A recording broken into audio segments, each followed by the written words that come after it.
Hello once again, everyone. We are back for part 3 of the OBA educational video of understanding why OBA is the way OBA is.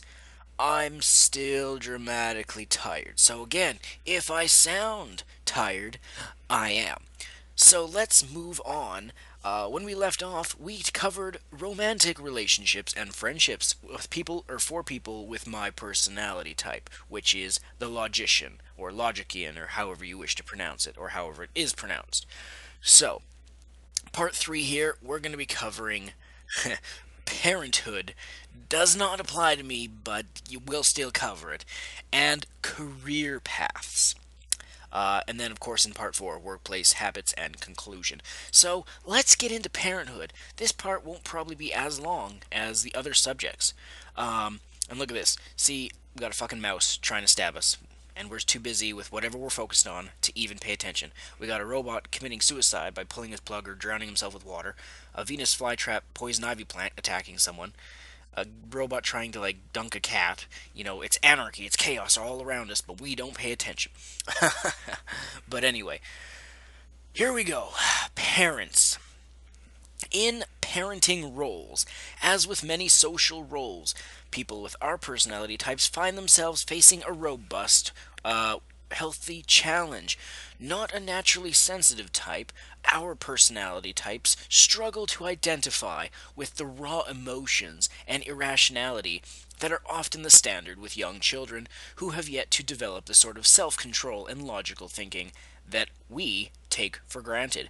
And again, this is what we talked about before, the struggle to identify with raw emotions, because as it said before, the emotions are the lower part of the spectrum for us. It's down on the totem pole. It's not a dominant thing. We know it's there, but we're just like whatever. We don't care to do that. It's pointless, and it's not key or vital. So people with these personality types are nevertheless incredibly devoted, perhaps not in the traditional emotionally supportive sense, but they are parents who are committed to encouraging their growing children to think and act independently, seek out new knowledge, and voice and defend their own opinions. Now, anyone who knows me knows I hate kids. Now, it's not impossible that there could be a kid who I'm like, you know what, you're actually a pretty cool kid. You don't fucking annoy people. I wouldn't probably swear in front of them, but I'd be like, you don't annoy people. You don't, yell and scream, and you ask questions, and you show an interest in something, and you're not just being, you know, an idiot. But if, let's say hypothetically, if I had a kid, and say it was a son, I would definitely all about be like I've always thought of myself as the type of parent, even though you'd think, oh, that's not a good parenting style. I'd be the type who I would have rules, but at the same time I would be extremely laid back. I'd be like, you know what, do whatever you want, just as long as you're not getting in trouble or something. If you want to play 5 hours of video games on a weekend in a row nonstop, go for it. I did it, as a kid, as a teenager, as an adult. I play for hours. Well, maybe not as much anymore, but in my belief, it's not my purpose to be directing traffic to any other person on the planet or anything on the planet. It's not my job to tell you what to do, at least across the board. I would have three main rules. And some people might be able to guess what they would be, and some people might not. And some people, when I tell you this, might think, those are good rules, or some people might think, like, oh, that's too strict, man, or something like that. So my three rules. Now this wouldn't apply when they're a kid. It'd be more of like a teenager. But rule number one, and this would not change depending on if I had a son or a daughter. It would be strictly these three rules. Rule one: absolutely no smoking. I will completely blacklist smoking. I will drill that into your head. You do not smoke. Literally, you do that, you are literally being stupid. You are paying to be addicted, to pay more money, and having a slow suicide. That is absolutely disgusting. If my kid smoked, they would not be allowed back in the house in my life. I would kick them to the curb and be like, "You want back in? Once you've quit smoking and you say like you've gone a week, well, maybe that's brutal. You know, a certain amount of time, a day or whatever. Like, give them a tent and throw it out in the backyard and be like, you're staying out in the fucking backyard. If you can go a day without smoking, then I'll think about letting you back in. That's how strict I would be. I am 100% against smoking because it's just fucking stupid. Now, rule 2, no alcohol. Absolutely do not support alcohol of any kind. Now, granted, some people will say, "Oh, well, studies show a little red wine every now and again is good for you." No, I don't accept that. Even if statistically it's true, drinking alcohol for if you think like, "Oh, it's has any kind of benefit," no. There is nothing positive unless you like, "Oh, I'm happy when I'm drunk and wasted." Ha ha ha. Then you're an idiot. I'm sorry, but you are. I will not allow alcohol anywhere. Rule 3. And now, of course, I should also say, once, they turn like 18 or whatever, if they want to, move out and drink, even if they were like, "I'm going to be a fucking alcoholic," I don't know why you would, but I'd be like, "Well, you're 18 now, do what you fucking want." But still not in my house. Rule number 3, you can see where we're going with this. The first was smoking, second was drinking, third one is very simple: no drugs. And when I say no drugs, I'm not saying you can't have a Tylenol if you have a headache. No, I'm saying like you don't do weed, you don't do cocaine, you don't do stupid shit like that. You don't shoot up your needles, you don't snort stuff, you don't do anything like that. Nothing that can fuck with your mind, your brain, because personally, the mind, in my opinion, is one of the most valuable things people have. It is a key thing. Not everyone has a good mind. And if you're doing drugs, alcohol, whatever, you're gonna fuck with your head. You will fuck with your emotions, you will fuck with everything and get it all out of joint. So, no smoking, no drinking, and no drugs. Seems very simple, but a lot of people can't do that. So let's move on. So for people with my personality types, knowledge is key. I was just saying that. I was literally just saying the mind is very, very important. And they will do their best to give their children the tolerance and freedom necessary to acquire it. Um, oh, and I forgot to say this before with the seek out new knowledge and voice and defend their own opinions. Agree with that 100%. It's like me. If you have an opinion, you can be like, "Oh yeah, I know these other people out there have their opinions," but don't be a pushover. You have to defend your opinion. You have to be like, if you say your opinion on something and someone just tries to shut you down and just be like, like, "Oh no, I don't believe that's true at all," and they just try to be so assertive about it to try and like downplay your opinion and make you feel like yours is wrong, you simply be like, "Hey, it's my opinion. You're not going to change it. Accept that." So defending your opinions and voicing your opinions is a good thing. Um, where was I here? So people with this personality, as parents, take a relaxed, intellectual approach towards their children, allowing them to explore the world around them and overlooking the more minor offenses along the way. I mean, this would be like the kid, the generic thing where it's like, "Hey, Tommy drew on the wall again with crayon."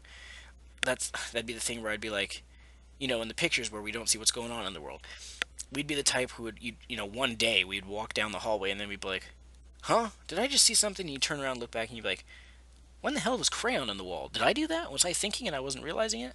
And then, we'd have to think about it and be like, "Oh, I bet it was the kid." And then you just clean it up then and there and move on with your life.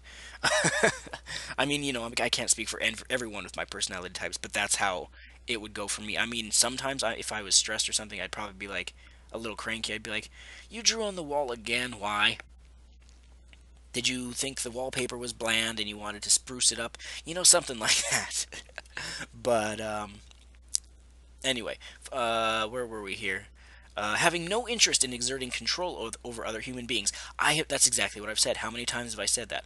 I have no interest in. It's not my purpose to tell people what to do. And a lot of people think in my YouTube videos that I'm trying to be like, you know, whether it's my haters or whatever, they're just like, you're just brainwashing your fans. You're telling them what to believe. If you remember from before, my personality, it's all about the truth. I'm about telling you the fucking truth. You don't have to believe me. You can, wait for the things I say to end up being told by someone else that you think is more, like, acceptable. Like, oh, Nintendo now says blah, blah, blah, blah, blah. It's like, wait, but didn't OBA say that before? So it's that type of thing. You don't have to believe me. I'm not telling you what you have to do or what you should do. If you want to ask me for advice on something, like I've had a few of my fans say like, oh, I'm being peer pressured for smoking or whatever, and like, I'll give them advice and stuff. But I do not try to control people. My belief is every fucking person on the planet is in control of their own life. Do what you fucking want. As long as you're not harming someone, as long as you're not, doing like, oh, I'm gonna be a criminal and like rob banks. Like, don't do that. But if like you just want to, be a joker, a pranker, a goofer. Is that a word? Goofer, a goofy person. Kind of like me. Like I'm a clown in real life. I have humor. I have a sense of humor, I should say, and I just kind of joke around. And I'm really laid back, and I don't get serious about a whole lot of things. Go for it. Do what you want. But yeah, we're not gonna be the types to exert control over another person. Um, So our personality types are likely to allow their children to form their own principles, though they may take the opportunity of the why phase to share their own perspectives and ideas just in case. So, there could be your kid could, I don't know, say he or she, I should say, is like, 12, 13 or something, and they're starting to get their own opinions about, I don't know, even like it's a bad example because I don't care for it, but politicians or politics. Um, uh, and their opinion as they're saying something kind of rubs you the wrong way or has you concerned, then yeah, you can kind of ask your kid why. You can be like, why do you feel that way? And it's not because you're trying to downplay their opinion. It's like with our personality types, we're always trying to gather more information, to process things and figure things out and understand why they work that way and so forth. So when we ask you why, it's not like we're trying to insult you or something. It's like we just want to try and understand why you're thinking that way, because then we get more data added to our minds and that we can say, huh, I actually overlooked that or something like that. Or you can rationalize and man, I can't speak, logically come up with a way that would be like, no, actually, I don't think that would work. But, it's fine to think that way. So, again, it's just in case, if your kid needs a bit of guidance, a little bit of a, if they're starting to drift off to like a kind of an area that you don't want them to be, like say, oh, this is going to lead to being a thief or petty crimes or something, then yeah, you can kind of nudge them just a little bit to kind of rebound them back on track. Um, so people with our personalities are not particularly demanding parents. You can say that again. At least not in the sense that they expect their children to live a traditional life of school, career, marriage, house, kids, retirement, and then they should add death at the end. And in that order, thank you very much. That's exactly how I feel. The whole idea of, the generic human life, you're born, you are a kid, you go to school, you do junior high, you do high school, you date, you get a girlfriend, you get a job, you get money to buy a car, you marry, you get a career, you get a house, you have a family, you grow old, and then you die. That is so played out, and that is so boring to me. I don't like following. Um, did we already cover this? I don't remember in another video, or maybe we did. But there's a point where it might have been in the weaknesses, I think, where we loathe rules. We don't like following the rules because it restricts our type and stuff like that. So, um, it's not that we're gonna bash people who do take that path. It's just we don't want to do it ourselves. And then when people get mad at us or don't understand that, they're like, But you gotta do it. Everyone's doing it. That's fucking peer pressure. It's plain and simple. So they can't understand that we don't want to do it, and we can't understand why they can't understand that we don't want to do it. I mean, we can understand ultimately our types that they, they're incapable of understanding. Because we could try and explain it, but then that's one of those situations from before where we try and dumb it down and they still don't get it, and then we ultimately end up insulting them by saying, never mind, you know. So, um, however, rather, our personality types as a parent are demanding in an intellectual sense. They want their children to ask if this path is the best path for them. Although, we're not going to end up telling them, like, yes, that is absolutely right, or no, that is not. And how to go about following a different one if they need to. This is all about, our personality types. We're all about information. We're all about gathering intelligence and, sorting it out and figuring out what goes where, which is, which leads somewhere, which doesn't lead anywhere, which will loop you around in a circle and never get anywhere. That type of thing. So we're good for advice. This level of personal freedom, though, can be daunting and can take a long time to come to terms with. Yeah, you can definitely tell that to myself because I have lived that. I don't know. I've lost count of how many times people would be like, "Oh, are you gonna get a girlfriend?" or like, every once in a while, someone would be like, "So, are you gonna think you'll ever get kids or something?" And I'm just like, "I don't like kids. I don't plan to get kids. Technically, theoretically, anything's possible in my future, but to me, I don't want kids. It's just not for me. Sorry." And then I've had the haters of me say, "Oh, thank God this guy's not going to reproduce." I mean, I've even said before things like, "Why would I want to bring more people into this shitty world?" So either way, where are we here? But these parents are prepared to stand by their children with support and advice for as long as they need. Exactly. That goes back to the why part, where at any point, they can always come to us and just be like, say they don't understand something, or they don't understand an opinion, or why other people feel like a certain way that they do, or whatever it is.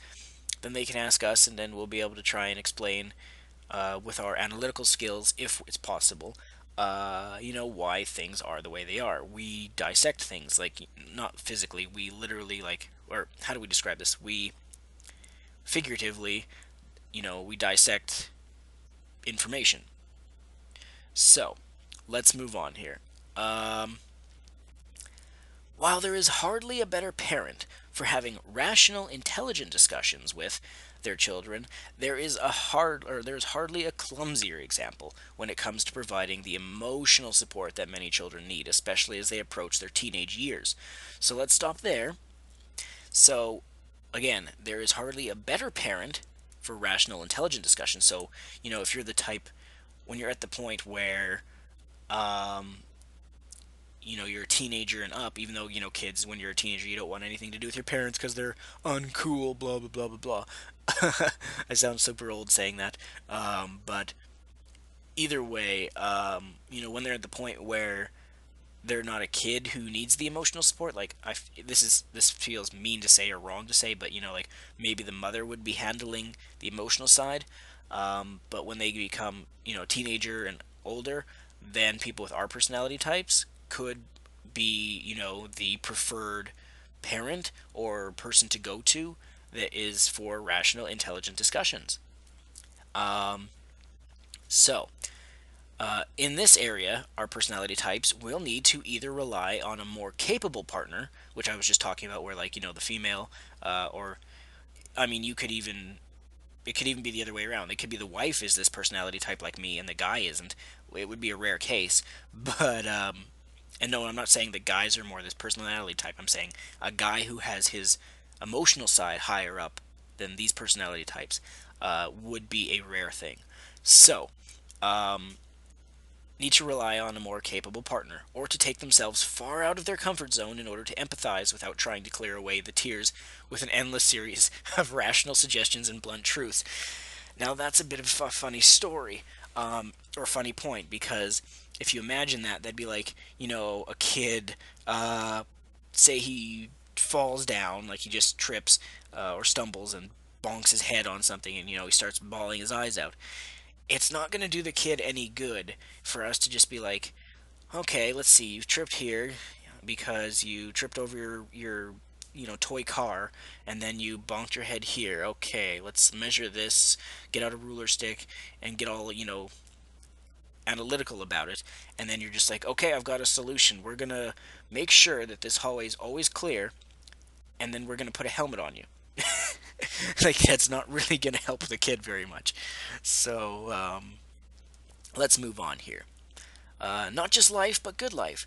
So, personality types like ours want nothing more than for their children to grow up smart, independent, and tolerant.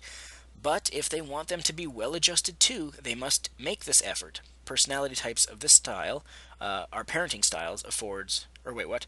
These personality types' parenting style affords a great deal of latitude for their children. But with this freedom comes responsibility. What is this, Spider-Man? Or that's power, not freedom. Uh, and it is these personality types' responsibility to ensure that it is used constructively, uh, though it's a challenge for people with this personality type to teach empathy alongside rationality, because we're not really good with the empathy thing.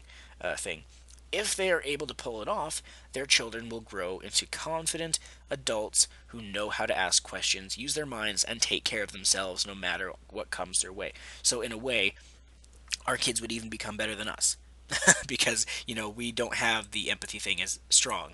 But if we could somehow manage to get it into them, then yeah, they are more improved than even we are. Okay, so that covers the family thing. Wasn't that fun? Let's move right on to the second half of this video. Career paths. Doesn't that sound fascinating? Let's do it. And there's the mouse trying to kill us again. Um, so these personality types are solitary. I agree. I like, working on my own. I like playing games on my own, being on my own. That doesn't mean I don't like being around friends too, but it's just if I'm alone, I'm fine with it. I'm able to be happy with that. We're eccentric, independent, so none of which is listed as desirable for corporate positions, which are usually designed for very different personality types.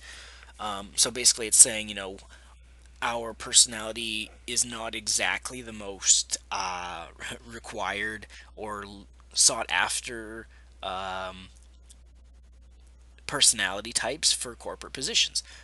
So anyway, these personality types dually struggle in finding careers that meet their needs, but what they do bring, qualities in much higher demand, are creativity, a passion for theoretical methods and ideas, and an entrepreneurial, innovative spirit.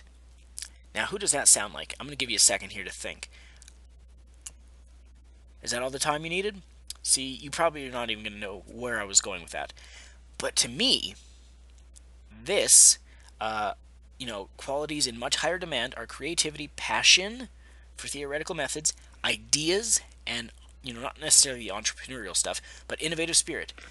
That, to me, screams one man, Miyamoto. But anyway, if they are able to put this better foot forward to secure a position in a suitable line of work, people with this personality type will find that whatever the job listing says, these, quote, less desirable qualities will prove an asset after all. So basically, so many places don't care for our personality type. They don't look for people who are good on their own or whatever. They want people to be, good team player, which we can be, but it depends. We have to get, close to the people and work well with them and stuff like that. But if we get a job where, you know, these points are, how do they put it? Um, they will be an asset after all because they are, where was it? They're less desirable, but they will be an asset after all. But there was something here about um, something about quality. Uh, I don't know, whatever. Let's move on. A poem of numbers, chief among not our personality types, Our interest is exploring and building models for underlying principles and ideas, even going so far as to find these concepts in their own way beautiful. So, I think an example of that would be, again, I'm bringing Miyamoto into this. I don't even, I can't say he's this kind of personality type. But for, say, Miyamoto, when he would create Pikmin 3, I'm sure he's probably said to himself, whether it's in his head or out loud, a number of times, like, wow, this is beautiful. So stuff like that we like to create. It's not like we're painters or artists, but we like to, we every once in a while we'll be like, wow, what we just made, that's beautiful, man. And anyway, this makes them natural mathematicians. Although I don't. No, I'm not a mathematician. Sorry, that part's not quite right with me, personally. System analysts and career scientists, especially in more abstract fields such as physics. So I guess I'm like Sheldon from Big Bang Theory. But no, I'm not really a physics person. But anyway, there are many other careers that allow these personality types to explore these interests, but many of them are far too rooted in uninteresting practical applications. As useful as it is to develop a better vacuum cleaner, it is no large hadron collider. Now, again, this is one of those things where it's not quite me. I have no interest in making a better vacuum cleaner. But again, that's just an example they give. But anyway, our personality types are self driven and have very high personal standards. That's definitely Miyamoto, high personal standards. Good enough is never good enough. See, now let's pause there. For me, it depends.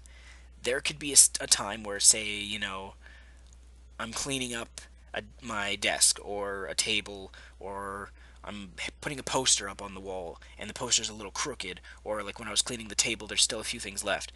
I might be like, good enough. But for game development, for example, so many times, countless times, I have no idea how many times, I will, I'll think to myself, like, okay, I think we're finally good. I think it's good enough. And then at some point later, I don't know how long, could be a day, could be a week, whatever, I'll be like, nope, nope. And I think I talked about this before, where I'll be like, nope, nope, nope, better idea came to my mind, gotta do that. And so we self-doubt ourselves, or always try and improve upon ourselves even when there's no real need for it. Um, but anyway, despite this relative simplicity, they are often hard for more people-centric types to understand. These personality types live primarily in their own heads. Agree 100%. So many times people think that people like me are like, we're being, and this was in another video where we're like, oh, we're not paying attention to you, we're just ignoring you. When we're always got stuff going in our heads. Remember from episode 1, we have non-stop stuff always going in our brains, in our minds. There's always a debate, there's always an idea, a theory, a concept, something going in our brains. Even as I'm doing this video, there are things in the back of my mind still going. So, anyway, and we have little interest in social distractions like chit chat and motivational speeches, which ironically, I mentioned before that I did this personality thing in a class that I was taking, and today in it we had a motivational speaker, and I don't want to get into a big thing about it, but I was nice about it. I smiled, nodded, and everything, but by the end of it, to me, like when I was asked how did you feel about it, I was just like, he's a goofball. He just is. Like his beliefs and his uh, way of thinking just don't mesh with me. And I mean, a lot of what he said was um, common sense, where he'd be like, you gotta pick a realistic or reasonable goal. You can't be unrealistic, and then you gotta go for it. I'm just thinking to myself, wow, no shit. You're not gonna pick an unrealistic goal like, oh, I want to build the first ladder to the moon. Like, really? And he gets paid $2,500 per session by companies to say common sense? Wow. And it goes to show you why so many people are stupid in the world. Now, no offense, I guess that's an insult, but can you really blame me? You're gonna pay $2,500 for a guy to tell you common fucking sense because apparently you lack it. All right. And then as well as he said, he was like a hypnotist as well, and I don't care what you say. I don't care what papers there's been or proof or whatever. To me, I don't believe in what do you call it, hypnotists. I don't believe in hypnotism. It's just a scam to me. So he just lost his credibility. Now that being said, though, when I was listening to him, like I can understand how generic general sheep, the humans, the human race, this his type of speeches could work because, like I've said before, I even did these types of videos. It seems like no one has common sense anymore. So when you have people who don't have, a lot of common sense or don't even understand that what he's saying is common sense, then yeah, they can thrive off of him. That's who he's for. But he didn't do anything for me. To me, I was just like, oh my goodness, what a goofball. But anyway, so yeah, we don't have any interest in social distractions like chit chat. Now, it's not to say that we don't want to talk, like if you have something that we care about that you want to chit chat about, go for it. But, we don't need to hear the latest, and I think I said this before, we don't need to hear the latest gossip about, oh, did you hear about Kim Kardashian and her, or no, what's the other one? Not Khloe Kardashian, I don't even know. The other one, the oldest one, who's dating Justin Bieber, and she's like 15 years older than him or whatever.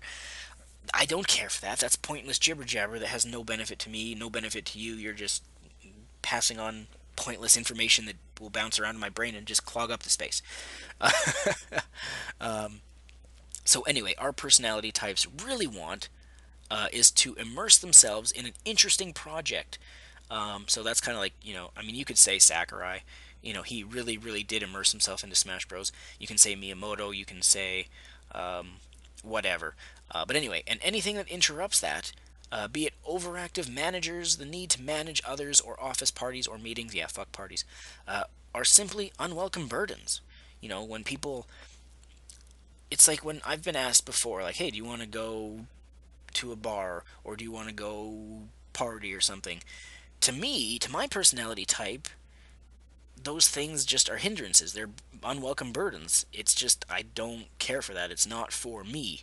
And people might think I'm being rude by, declining, but it's like, I'm sorry, I'm not trying to be mean. And like, that's that thing from before where, we're not trying to be mean. We're just, you know, we just say the truth.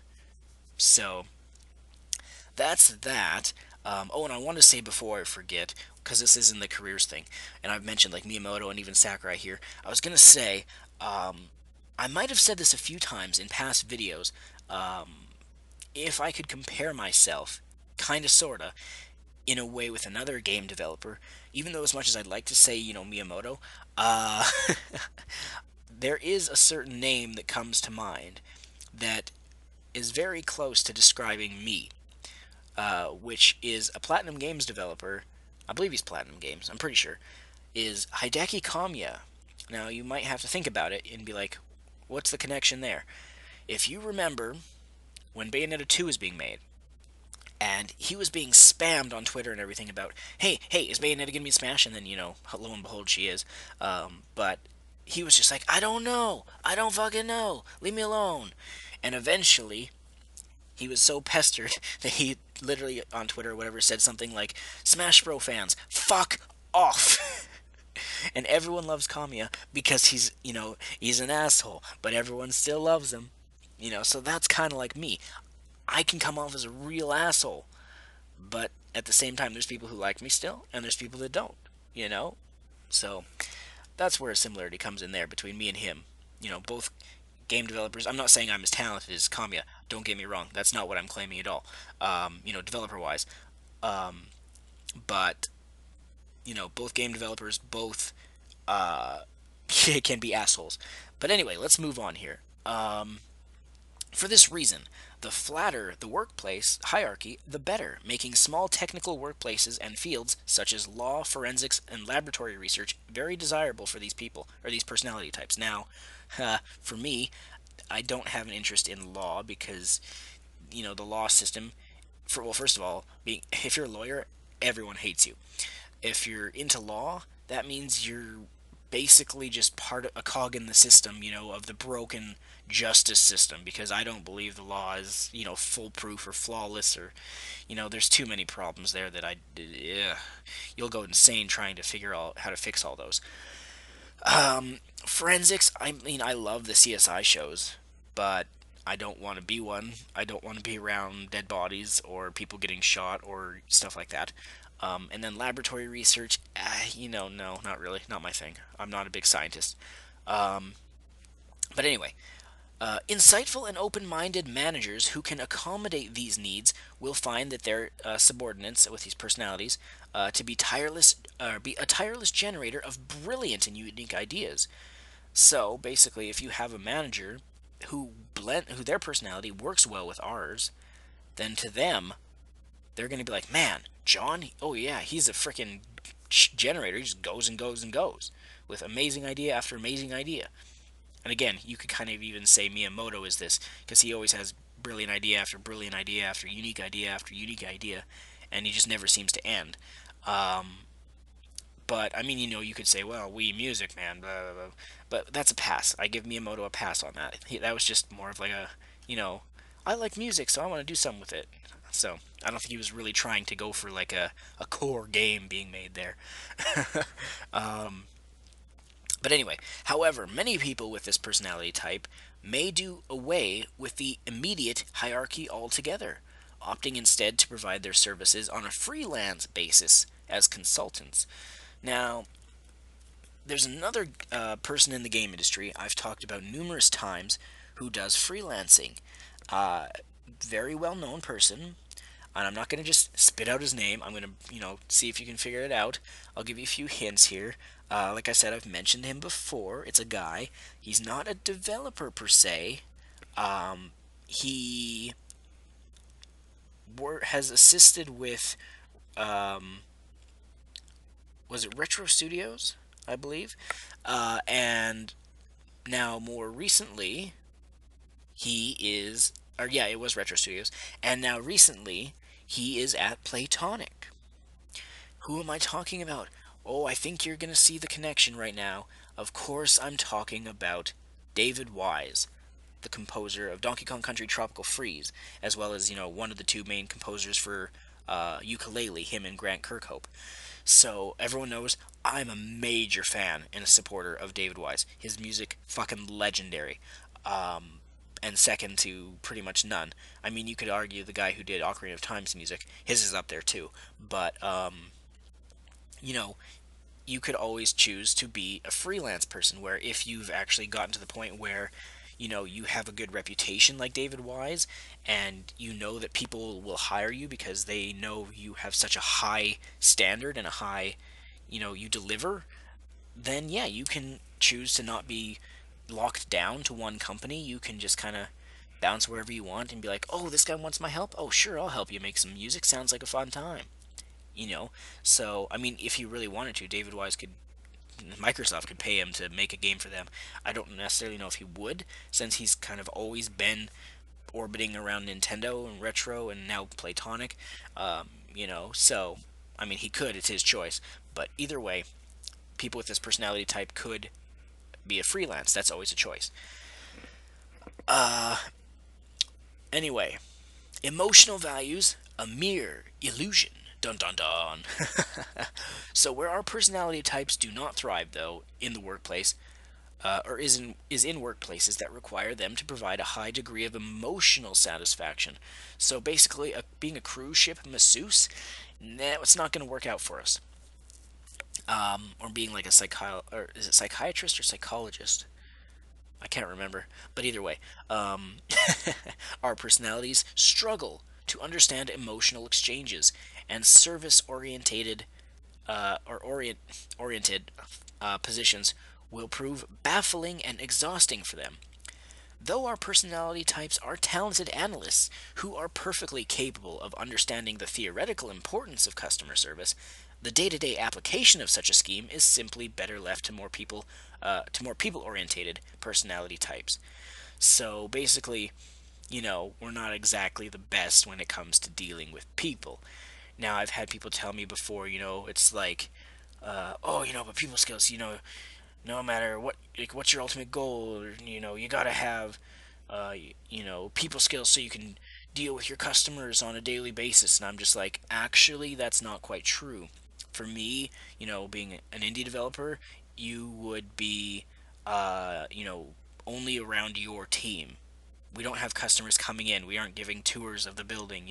It's our interaction with our fans would be like we release a game and the people who like it or are interested in it buy it. It's not like we have to discuss things with them unless it was like, we had a panel at a E3 or something. um, but so yeah. Um, where were we here? Business is growing more complex every day, which is true, which it really shouldn't be. We really should be, simplifying things, not making it more and more and more and more complex. It's like we're trying to make it harder for other people to blend in life and like be able to find their spot. I don't know why. It's just going that way. And this complexity is managed with technical systems, economic theories, and data, or data if you prefer to pronounce it that way. The need for novel approaches is stronger than ever for people and organizations to distinguish themselves. Exactly, exactly. I mean, tell Nintendo that. They're always trying to, you know, shine, or not shine, but, stand out of the crowd. Though general people skills are often phrased as a must, it is the technical work that creates something to talk about, and is in this pursuit that we thrive. So, the last little paragraph here. Work as business analysts and corporate strategists is well suited to us, even though, it's not really my thing. Um, well, business analyst, I mean, I've done videos talking about that. I don't claim to be like a Michael Pachter or Patcher or whatever, where I'm just like, oh, I analyze Nintendo and blah, blah, blah. I'll make predictions and I'll say my own opinions and theories and stuff, but I'm not claiming to be an analyst where I'm paid to analyze Nintendo, or whatever. But anyway, but they can also move things forward as data analysts, which, not quite my thing. Mechanical, not quite my thing. Electrical, not quite my thing. And software engineers. Ding, ding, ding, we have a winner. And even as technical writers and journalists, which again, not so much. Although I'm actually really good when it comes to like creating interesting stories. But I mean, there's like you already know that with like the Adventures of Ninjago. My imagination is, it might be a bit selfish to say, but it's second to none. Provided the field is interesting enough, though. So yeah, I mean, we are good at any of these types of things as long as the field is interesting enough. So for me, for software engineer, which for me, game design, game development, it's an interesting enough area. And I should also say, I can't remember if I've said this before. I've had people ask me like, what is it about video games that you like so much, or the idea of designing them. Now I know it's hard work to make a video game. That's common sense. But for me, I always say the same answer. What makes the idea, the concept of being a video game developer stand out to me is very simple.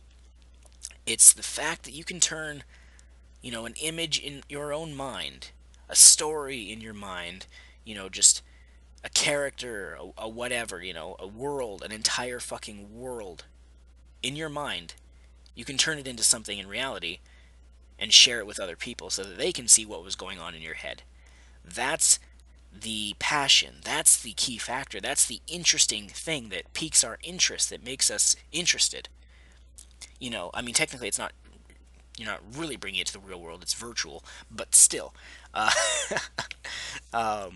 so that's what I always say to people for why I like it, because I've said before, you know, and I think people have mislabeled me with this when I say this, but I've told people, like, I just find the real world to be boring. Like, reality itself is just, you know, things have changed over time, but reality itself has been stagnant. It hasn't really changed. It's still been reality. It's one way, um, at least for me. So when you're a video game developer, you are a god. You are creating everything, a whole new world, a whole new universe, a whole story, a whole, new species. You're doing everything. And that is a very addictive factor for me and for a lot of people that I know. Whether you're, I mean, even if you're an author who just writes books, that's a very addictive factor. Is you just get an idea and you're just like, oh, this is great. This is so interesting and so new and fresh. Something like that. Like when Harry Potter books first came out and exploded. I bet that's how J.K. Rowling felt. I mean, we're getting off topic here, but I just want to say, or just wanted to say, that you know, oh, I never said actually when I've told some people, I find reality boring, blah blah blah, and just kind of pointless and generic. I've had people be like, oh well, I think you have depression, you're depressed. Well, to them, I always say, I don't believe so. To me, I'm just I'm a bit lazy, but for my personality type, it's kind of just it's the way we are. It's like when people say like, oh, if you want to do traveling, it's like I don't really care to travel. People be like, oh, you don't want to go see the pyramids or something. It's like Google Images shows me the pyramids. um, and to me, like traveling, and again, I don't want to. I'm not bashing anyone if they like traveling. That's your choice. That's you're different than I am. Um, but for me, it's very simple. It's like oh, you want to go to Italy or something? It's like why? There's buildings there, we have buildings here. There's roads there, there's roads here. There's people walking around there, there's people walking around here. There's cars there, there's cars here. There's trees over there, there's trees here. There's the main difference would be like, maybe different buildings are built out of different things, or it could be a place where they drive on the other side of the road. Ooh, that's a big exciting thing. Woohoo. Or just the wildlife is different in that area or something. But like I feel like also, this is kind of a personal example here. During my course thing that I was doing, or that I'm doing, there was a question where it was like, if you could travel anywhere, where would it be? And I kind of struggled with this one, honestly, because I was like, I don't like to travel. I like Canada. I don't want to leave Canada. Um, because, in my opinion, I mean, if I go anywhere else, I mean, technically I wouldn't. I'd never move anywhere else, but if I went anywhere else, I just would feel like, eh, Canada has this probably, or, you know, like, ugh, this is pointless. This doesn't do anything for me. But I said my ultimate answer was, if I could also choose what time period, then I would choose Egypt to see like the pharaohs back then. And then ultimately, I only chose Egypt because I like Yu-Gi-Oh, or liked Yu-Gi-Oh. It's kind of not as much in my life nowadays as it used to be. But I also said like to the people, I was like, if I did go to Egypt now, I'd be like looking at a pyramid and I'd be like, yep, that's that's really impressive. And I'd stand there staring at it for a few seconds or a minute or whatever, and then I'd look at them and I'd be like, all right, let's go home. That's just the way I am, you know. So let's move on here. The last little bit here. Um, where were we here? If they can smile and shake hands just long enough to establish themselves as the brilliant innovators that they are, people with this personality type will find that whatever the expectations for social conduct, it is the qualities unique to them that are truly in demand. So, you know, basically, you get to know us, and you will see that our qualities are a big deal, are a key thing, are a good thing. So, yeah, I'm getting tired of talking again. So I guess that'll wrap up part three here. I'm gonna do part four tomorrow because I am mentally exhausted. Um, so part four, we'll wrap this up with the workplace habits for personality types of mine, and just the general conclusion summary thing. So we don't need the fucking premium thing. I ain't paying for this random extra bit. So I hope you are still enjoying the OBA educational videos and the understanding why OBA is the way OBA is. Now, granted, remember, this whole stuff is not, cut and dry. It's not black and white. It's not like 100% confirmed that word for word, every little bit of this describes people with this personality type. No, no, no, no. Most of this applies to me, but like I pointed out before, there was a few things here like mathematician and stuff where it's like, nope, that's not quite right for me personally. There could be other people with my personality type, and there definitely is, that are mathematicians and stuff. So This, again, remember, is just to get people to help them, or to help people understand me better. So in future videos, you'll be able to kind of relate better, or comprehend where I'm coming from, or how I arrived at a what should I call it, a result or a theory of mine or a prediction or whatever. Like the whole Retro Studios Metroid thing I talked about before, how I always give examples of what I'm talking about, and like go step by step for why I think what I think. But sometimes people still don't just get it. But now maybe these types of videos, if they watch it, it'll make it a little easier for them, and maybe not get so frustrated with me or confused. Now, I'm not trying to confuse anyone in my videos, but I hope this type of video can, just make it easier to connect with my mind. To kind of, just get it. It's as simple as that. Anyway, we'll see you all in part 4.